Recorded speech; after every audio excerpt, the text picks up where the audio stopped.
Beto Bucegui. Muy buenos días, Beto, ¿cómo andamos? ¿Qué tal, Ezequiel? ¿Cómo andan ustedes? Una felicidad en este martes, un cielo despejado con temperaturas primaverales para esta tarde, Beto, así que más que feliz. Mucho viento se pronosticaba anoche, no sé qué pasará. Y para la noche, ayer también hubo bastante viento, pero vamos a tener una temperatura de 17 grados con cielo despejado, así que es muy probable que superemos la temperatura máxima para hoy. Bueno, vos sabés que recién los escuchaba a ustedes, a vos y a Juan, creo que Juan leyó Los Muertos esta mañana. Sí. Bueno, precisamente Juan hablaba de las buenas noticias. Esto no es ni buena ni mala, es un dato de la realidad. Cuando yo era joven y trabajaba en radio, sí. En el informativo social no solamente se pasaban, digo porque esta es una moda, o es una modalidad, mejor dicho, que algún día va a terminar, cuando La Barriga sea una gran ciudad. En realidad no lo sé, porque todavía hoy en los diarios importantes del país como La Nación o como Clarín, el obituario sigue siendo un lugar común. Lo que pasa es que en La Nación pareciera que solamente se publican los muertos célebres, claro. O muy conocidos, ¿cierto? Porque además no es barato, es muy caro. Pues, los adinerados. Exactamente, es muy caro publicar un deceso en La Nación. Pero el comentario iba en realidad en que el boletín social antiguamente, en los medios chicos de la provincia de Buenos Aires, no solamente se pasaban los muertos, se pasaban los nacimientos, los bautismos, los compromisos. Era como que la aldea quería saber todo lo que socialmente ocurría o se desenvolvía en su interior. Creo que el resabio que ha quedado es ese, aunque en realidad siempre la sociedad en torno de la muerte tuvo un tabú. Seguramente por eso el pecado y la muerte estuvieron alejados de los centros urbanos. ¿A qué me refiero? Los cementerios y los prostíbulos estaban a 20 o 30 cuadras del centro de la ciudad. Era como que la gente no quería enterarse de las cosas que pasaban, tanto del pecado como de la muerte. Claro. Bueno, hoy vimos que las casas funerarias están en pleno centro de la ciudad y de alguna manera nos recuerdan la finitud del hombre. Pero bueno, este es un comentario al margen, y la muerte puede llegar como está llegando en Europa. De eso íbamos a hablar. Sí. De una manera terrorífica, de un terrorismo radical que parecía distinto. No hay terrorismos buenos y terrorismos malos. Pero yo creo que una parte del mundo miró con alguna simpatía, por ejemplo, toda la actividad, no digo la actividad terrorista, la actividad política y también algunos atentados que se hacían en nombre de el pueblo de Palestina, cuando Yasser Arafat, que después casi unos años ya falleció, unos cuantos años, sí. Era el presidente de la OLP, de la Organización de Liberación Palestina, y él tenía un concepto, que donde estuvieran los intereses judíos, donde estuviesen, en cualquier lugar del mundo, debían ser atacados. Fue una concepción que fue variando con el tiempo. Yasser Arafat llegó a las reuniones de Camp David, conversó con el presidente Jimmy Carter, con su par del gobierno israelí. Quiero decir que quien supo ser un terrorista, llegó a ser un jefe de Estado que defendió los intereses del pueblo palestino. No estoy diciendo que su actividad esté bien o esté mal. Esto que vemos en estos días parece una locura totalmente irracional, que va a volver a suceder. Y cuando digo va a volver a suceder es porque en algún momento el Estado Islámico, que pretendió crear un califato en Siria, ya no está en condiciones de hacerlo, porque en su momento todas las fracciones del ISIS y del EI, de los grupos totalmente radicalizados islamistas, pudieron pelear frente a frente con el ejército regular sirio. Hoy, con la ayuda de Occidente, no están en condiciones de hacerlo, y precisamente creo que eso es lo que condena a Occidente, su participación en la guerra siria. Yo recuerdo que cuando hacíamos los comentarios de toda la gente que estaba huyendo de la guerra de Siria y que caminaba a través de los campos de Europa para llegar a Francia, para llegar especialmente a Inglaterra, para llegar a un lugar donde pudiera conseguir un poco de paz. El ley alardeó de haber podido infiltrar 2.000 terroristas en la Europa Central. ¿Cuál es la Europa a la que condena el terrorismo radicalizado? No es la Europa del Este. Hasta ahora no nos hemos enterado que haya algún ataque, en Bulgaria, en Sofía, la capital de Bulgaria, en Budapest, la capital de Hungría, en Belgrado, la capital de Yugoslavia, en Bucarest, la capital de Rumania, en Praga, la capital de la República Checa. Pareciera que los blancos son París, Niza, Marsella, Londres, Madrid, todavía no le ha tocado el turno a Italia, que de alguna forma también ha tenido colonias en el continente africano. Daría la sensación que quienes están pagando las consecuencias de esto es donde se respira el clima de Occidente. Y cuando digo el clima de Occidente, en realidad me estoy refiriendo a la moda, me estoy refiriendo al lujo, a la sociedad de bienestar, si vos querés aparente, me estoy refiriendo a las libertades sexuales, a las libertades políticas. Es como que ley, mira todo eso. No se trata de combatir ni a Cataluña, ni a España, ni a Francia, a ningún país en especial, simplemente a una forma de vida, a una concepción del mundo que es la que tiene Occidente. Claro. ¿Esto va a terminar? No va a terminar. Porque viste que ahora se está hablando de terrorismo low cost, terrorismo de bajo costo. Es decir que, como hemos visto en los últimos atentados, un coche, una garrafa, haciendo juego o acoplándose a bidones de gasoil, un hacha, un puñal, todos son elementos imposibles de detectar. No hay una elaboración muy sofisticada en la forma del ataque. Son ataques básicos, rudimentarios y muy difíciles de detectar. Por lo pronto Europa daría la sensación que también se está preparando para que esto siga sucediendo.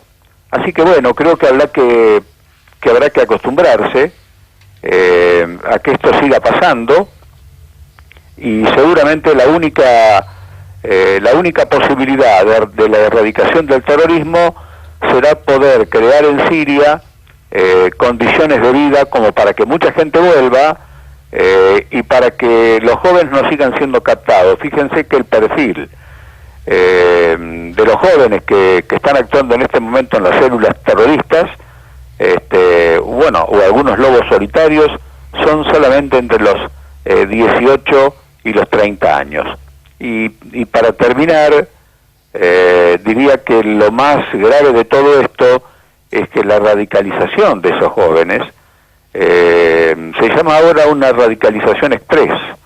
Es decir, una persona que nunca ha tenido contacto con las instrucciones, con los manuales de un terrorismo primario, recibe toda esta información en un tiempo muy breve, que a veces puede ser solamente de una semana. Evidentemente eligen muy bien a jóvenes que están decepcionados, a jóvenes que no tienen trabajo.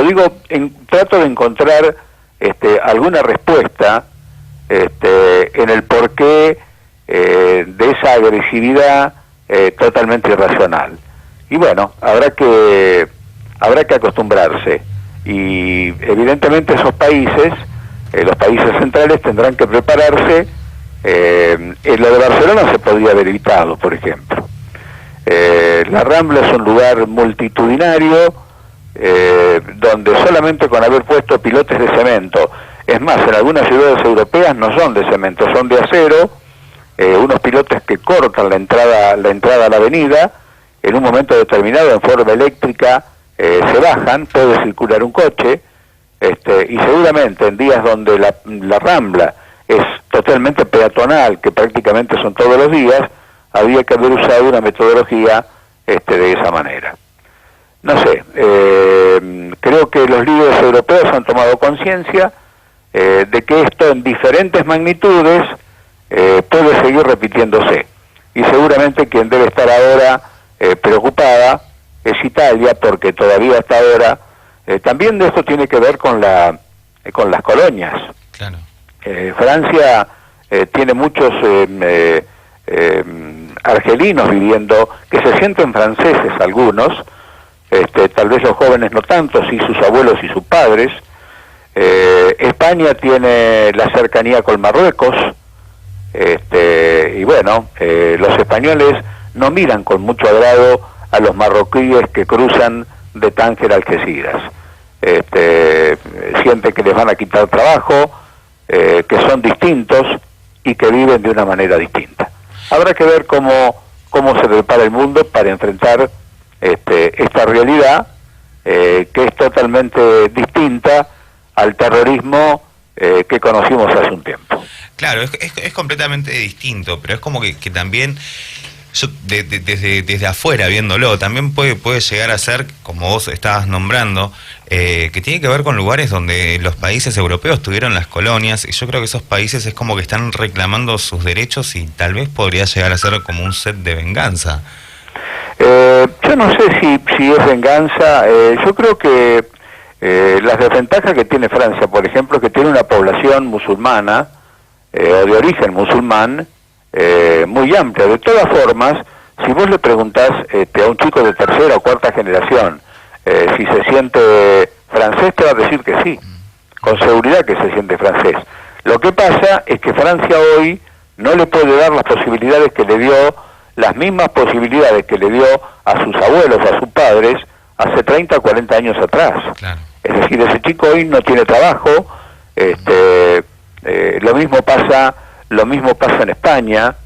A veces los españoles hablan en forma, yo te aseguro que a veces los españoles hablan en forma muy despectiva de los marroquíes, y seguramente lo saben. Es decir, bueno, España todavía sigue con fuertes capitales y con fuertes inversiones en Marruecos, donde hay una monarquía. Bueno, a ver, en media hora vos pasás del continente africano al continente europeo. Entonces también la permeabilidad de las fronteras, digamos prácticamente en toda Europa, pero digo, llama la atención, por eso traje a reflexión, las capitales del este europeo, donde me parece que la vida es mucho más austera, donde el comunismo de alguna manera creo que ha dejado, si bien les recuerdo, a ver, el comunismo ha dejado algunas señales de austeridad que no se ven ni en París ni en Madrid, digamos en lo que nosotros conocemos como la centralidad de Europa, aunque en realidad la centralidad de Europa, geográficamente hablando, está en los países del este. Claro. Pero bueno, creo que, digo, vos fíjate que todos los inmigrantes sirios primero tuvieron que pasar por esos países y no se quedaron en Yugoslavia, en Bulgaria, te diría que no se quedaron tampoco en Grecia, y sin embargo Grecia hasta ahora no ha sufrido atentados. Es como que los objetivos están bien clasificados contra los países que han tenido colonias y fundamentalmente los países que han intervenido en la guerra de Siria. Y también que han cerrado las fronteras. En el caso de España, en un momento, cuando estábamos haciendo el noticiero con vos, ¿te acordás, Beto, que la noticia era que no dejaban pasar a los inmigrantes que se estaban escapando, ¿no? Sí, hay países que levantaron barreras. Alemania en algún momento también se asustó porque la inmigración era totalmente descontrolada. Bueno, conjuntamente con la gente que con buena voluntad buscaba un horizonte para sus vidas, nada más que eso, poder escapar de la guerra, pareciera ser que ley ha podido plantar en esos territorios gente con alguna experiencia, no sé si para provocar atentados o para adoctrinar. Lo cierto es que Bueno, lo de Barcelona logró algo que nadie lo hubiera pensado. Claro. Poder ver al rey de España, al presidente de la Generalitat de Cataluña, y a Rajoy, el presidente del gobierno español, juntos. Es decir, de alguna forma, si bien después seguramente va a haber reproches mutuos, de alguna forma esto va a unir a Europa, y se va a crear un cordón de seguridad que nunca con este nuevo terrorismo low cost, es decir, donde alguien puede armar, o puede armarse de un hacha o de un puñal, o de lo que fuese, o de un coche, como ha pasado últimamente, o de un camión, que aparentemente esta gente tuvo la intención de tener un camión, pero no pudo realizar el alquiler. Sí. Bueno, nadie está a salvo de eso. Es imposible detectarlo. Tal cual. Y sabes que te quiero agregar un comentario Sí, a este análisis, Beto. También yo creo que los españoles se olvidan, en la época de Franco, lo importante que fue Marruecos para la gente que escapaba. Yo creo que... Sí, no solamente Marruecos, sino América Latina. Claro. Pero bueno, este es un fenómeno nuevo. Vos acordate que el atentado de Atocha, que sacudió a Madrid, creo que dejó 150 y pico de muertos y muchísimos heridos, fue un atentado más sofisticado, con bombas, pero desde hace un tiempo es como que esa capacidad de los grupos radicalizados no la tienen. Entonces aparecen estos lobos solitarios, o células minúsculas, y pareciera ser que hay una réplica, porque donde alguien, vos fíjate que lo de Barcelona y lo de Cambrils estuvieron prácticamente una atrás de la otra. Es decir, cuando todas las fuerzas de seguridad se abocan a tratar de encontrar a los terroristas que provocaron un hecho, es como que sucede otro hecho no muy lejos de ese lugar donde primero fue sembrada la muerte. Bueno, chicos, es un tema del cual vamos a tener que seguir hablando, lamentablemente. Sí, la verdad que sí. Muchísimas gracias por esta intervención, Beto, y estamos en contacto. Un abrazo muy grande para ustedes. Un abrazo, Beto. Que tengamos un lindo día. Sí, obvio. Especialmente comenzar la semana. Anoche me asustaron un poco porque decían que iba a haber vientos de 130 kilómetros. No, acá, o sea, tenemos una alerta vigente. Sí, ¿qué dice la alerta vigente es por vientos intensos, sur de la provincia de Buenos Aires, Chubut, Islas Malvinas, La Pampa, sur y este de Neuquén, Río Negro, Santa Cruz, Tierra del Fuego. Por ahora nos salvamos. Esta alerta esta noche estaba incluida la barriga.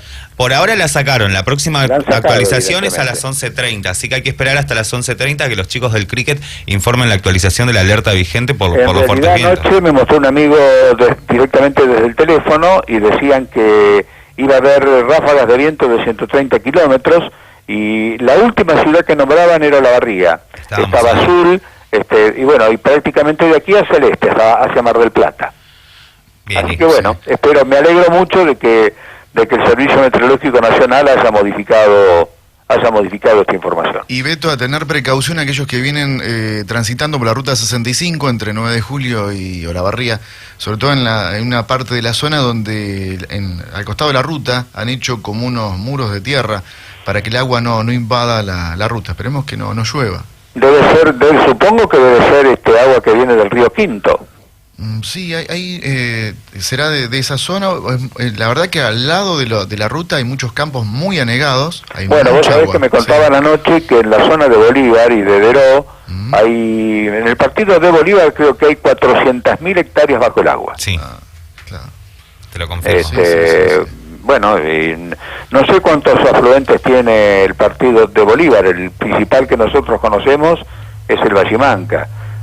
No sé qué otros afluentes tiene, porque Olavarría en algún punto, o Azul, si vos querés, tiene la gran facilidad que el mismo arroyo que la trae se la lleva al agua.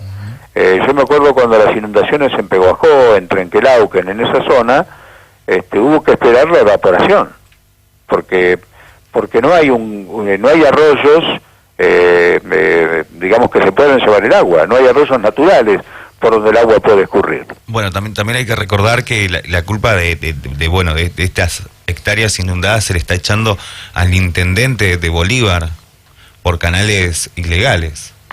Sí. Hace muchos años que se vienen haciendo canales.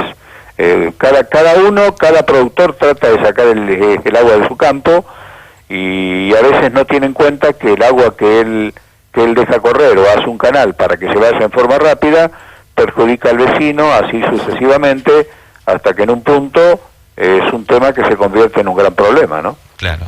Bueno, Beto, muchísimas gracias por la atención. Nos estamos hablando en esta semana para ver qué otro tema podemos analizar con vos. Chicos, un abrazo grande. Un abrazo. Que lo pasen bien. Igualmente. Chao, Así hablábamos con Beto Bucegui haciendo un análisis internacional acerca del atentado sufrido en Madrid, en España. Actualizamos la temperatura, está siendo de 7 grados 3 décimos.